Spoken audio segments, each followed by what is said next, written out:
there's a strange way of naming big techniques in kata. Right? When we talk about it has been a koshiwaza set, it means the first throw is koshiwaza. The actual counter throw may or may not be, right? Depends, right? But the first technique, it means you're countering a koshiwaza, you're countering a hip throw. And this first one, right, it's called Kubi Nage. Now, Kubi Nage is a strange throw because you find great difficulty in locating it anywhere, right? Some people say it doesn't exist. I've read somewhere that it's banned in competition, even though nobody knows what it is, right? Okay.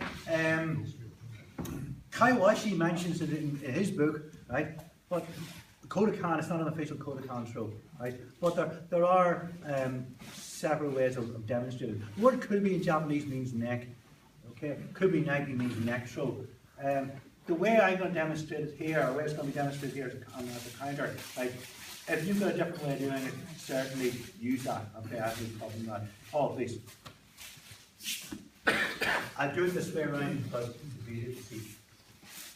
Now, there's a simple way of just turning in for this, okay? If we stand on the meeting sheet, okay, right?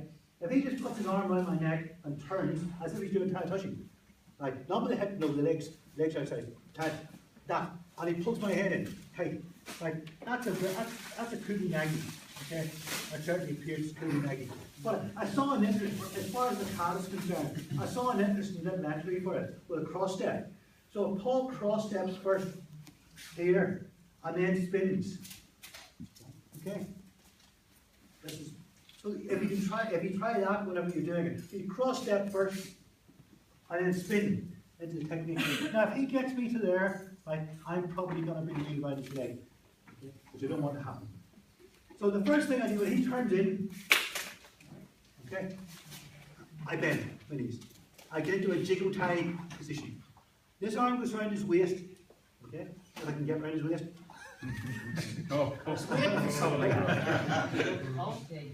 And you lift by straightening your legs, okay, and you get his legs in the air. It's called Ushiro Goshi, okay, Ushiro Goshi. It's hip throw, but it's done in reverse, but it's got to be done like a hip throw. You're not just picking them up, you're bending your knees and you're lifting them with your hips. Okay, so the cross step comes in, you bend your knees, lift. Okay? Now, if I just do it like that, that's exactly what's going to happen. These legs will come up and these legs will come back down again. I've got to get my body out of the way. Right? Now, I have a crop knee which won't allow me to turn like that, so I'll get the lads to demonstrate that part of it for you. Right? But your hips are coming up, but rather than bring them back down in front of you, you bring the leg back around. And that leaves space to bring them down. Thanks, Paul. Back here, please. This is Ushiro Goshi. Okay? Ushiro Goshi is a counter to Kubi Nage. So it does a cross step in, bends the knees, picks them up, and then brings his leg back to put him back down. Let's do it again.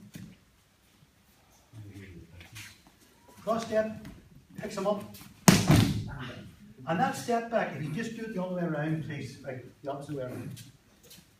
That step back's important to make space to allow him to come down on his back. There's a step back, and there's the space. Okay, so we've got Kubi Nage countered by Ushiro Goshi. Don't mix it up with Suri Goshi, that'll be coming later. Okay, Hashimi.